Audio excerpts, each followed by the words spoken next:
그런데 잡고 봤더니 제주도에 사는 중학교 1학년 남학생이었다고 합니다. 이 중학생 왜 그랬대요? 네, 굉장히 황당한 이유였습니다. 사람들 반응이 어떨지 궁금해서 관련 글을 올렸다라는 사람들 겁니다. 반응이 궁금해서 저런 글을 올렸다고요? 네, 신세계백화점 가지 마라, 폭약을 1층에 설치했다, 오후 3시에 폭파된다. 어제 이 커뮤니티에 올라왔던 글이잖아요.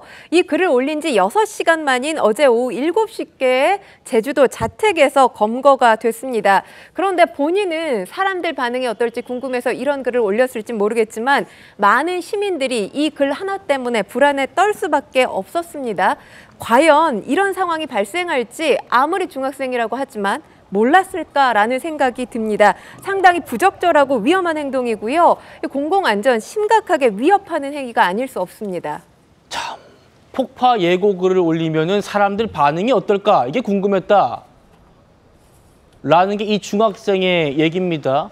이 중학생 글 때문에 신세계가 5억에서 6억대의 손해를 보는 걸로 추정되고요.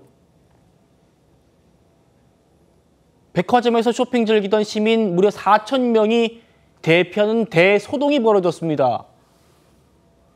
경찰 특공대도 240명이 출동했고요. 자, 이 대피한 시민들, 우리 정말 예전에 정말 안 좋은 기억들도 있지 않습니까? 정신적 피해도 될 수 있어 보이고요. 현장에 있던 시민 목소리 들어봤습니다.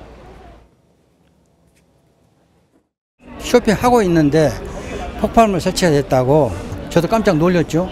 놀려가지고 이제 좀 안에서 서성기리고 있는데 경찰분들이 오셔가지고 좀 밖으로 나가라고 그래서 차는 지하에 놔두고 그러고 나왔죠.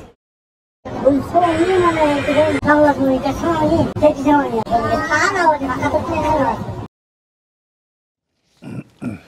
평론가님, 이 정도 재산상 그리고 정신적 피해를 입었다면 이 학생 어떤 처벌을 받게 될지 궁금하거든요. 받지 않습니다. 받지 않는다고요? 소년이라는 이유 때문에 형사처벌 대상이 안 되는 건데요. 지금 만 14세 이하 중학교 1학년 학생이에요. 그렇기 때문에 형사처벌이 불가능한 상황입니다. 신세계백화점은 지금 굉장히 금전적인 손해가 큰 상황이기 때문에 이에 대해서 민사소송을 검토 중인 것으로 알려지기는 했습니다.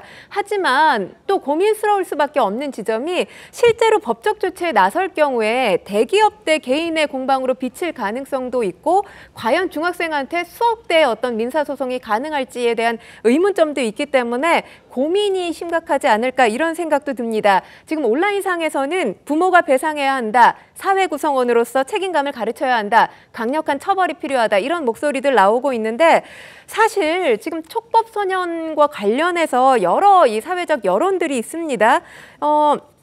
이런 범죄 유형이 알려지게 되면 미성년자를 이용한 범죄나 내가 이제 촉법소년입니다. 사실 요즘 중학생들, 초등학생들 본인이 촉법소년에 해당되는지 다 알고 있습니다. 악용하는 사례가 반복적으로 발생할 소지가 상당히 크지 않나 이런 생각이 드는데요. 지금 이 사례 일종의 해프닝이라고 말씀드릴 수가 없을 만큼 사회적인 비용이 크게 초래된 사건입니다. 네. 중대한 범죄이기 때문에 이런 범죄와 관련해서는 연령과 무관하게 책임을 묻는 방안이거나 아니면 예외적으로 처벌 기준이 만들어져야 되지 않나 이런 생각이 듭니다. 우리가 삼풍백화점 붕괴라는 악몽 같은 기억들이 있기 때문에 이런 신세계백화점 서울 본점 폭파시키겠다. 중학교 1학년 학생의 치기 어린 치부라고 하더라도 그냥 넘길 수 없는 일입니다.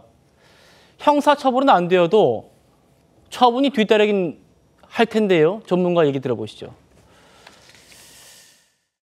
13세라고 하면 소위 형사처분 대상 자체가 아예 되지가 않고 다만 이제 그럼에도 보호처분 중에서 중한 예를 들면 10호에 해당되는 그 소년원 처분 같은 것의 대상은 될 수가 있는 거죠. 지금 촉법소년에 의한 범죄 양상이 나이만 어리기 때문에 면벌부의 모습으로 되는 경향이 있어서 이런 소년 법원이 좀 더 엄격하게 엄중하게 처분할 필요가 있다고 생각됩니다.